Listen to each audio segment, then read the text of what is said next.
আসসালামু আলাইকুম রহমতুল্লাহ। সম্মানিত দর্শক, সূরাতুল ইখলাস একবার পরে হাতের তালুর মধ্যে ফু দিলে কি হয়, কি লাভ হয়, এই বিষয়ে বিস্তারিতভাবে আলোচনা করব। তো আজকের আমলটা খুবই গুরুত্বপূর্ণ, সম্পূর্ণ ভিডিওটা মনোযোগ সহকারে দেখবেন।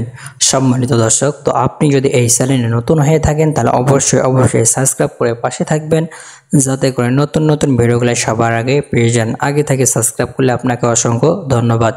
সম্মানিত ভাই ও বোনেরা, তো আপনার আমলটা কখন করবেন, কিভাবে করবেন এবং করলে কি লাভ, এই বিষয়ে বিস্তারিতভাবে আলোচনা করব এবং আপনাদেরকে সহজভাবে বুঝিয়ে দেওয়ার চেষ্টা করব ইনশাআল্লাহ। সম্মানিত ভাই ও বোনেরা, তো আপনাকে আমলটা করার জন্য তেমন কিছুই করতে হবে না, পবিত্র হয়ে আমলটা করতে হবে।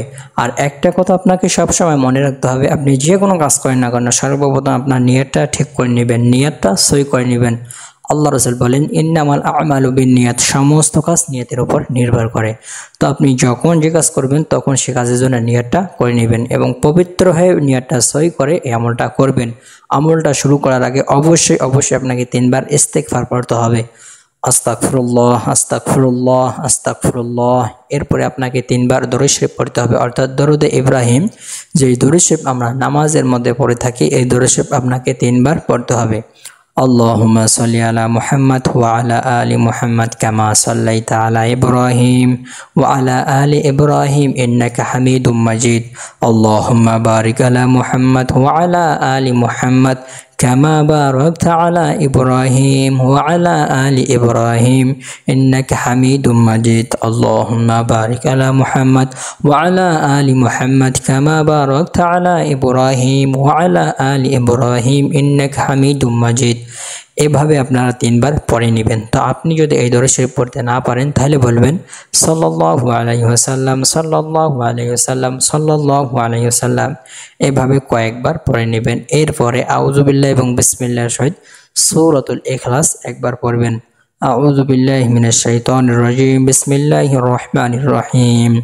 কুল হুয়াল্লাহু আহাদ, আল্লাহুস সামাদ, লাম ইয়ালিদ ওয়া লাম ইউলাদ ওয়া লাম ইয়াকুল লাহু কুফুয়ান আহাদ।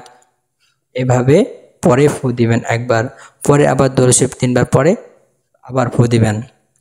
তো আমি আপনাকে যেভাবে আমলটা করতে বললাম, আপনি যদি ঠিক এভাবে আমলটা করেন তাহলে কি হবে, আপনি যে নিয়তে আমলটা করবেন সে উদ্দেশ্য আপনার পুরো হয়ে যাবে, অথবা আপনার যদি কোনো প্রকার সমস্যা থেকে থাকে সেই সমস্যা দূর হয়ে যাবে।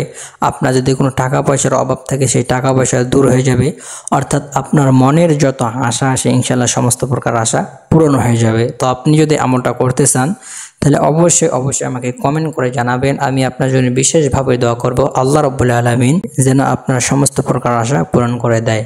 তো আজকের ভিডিওটা এই পর্যন্ত। আপনারা সকলে ভালো থাকবেন, সুস্থ থাকবেন। দেখা হবে অন্য কোনো ভিডিওতে। আল্লাহ হাফেজ।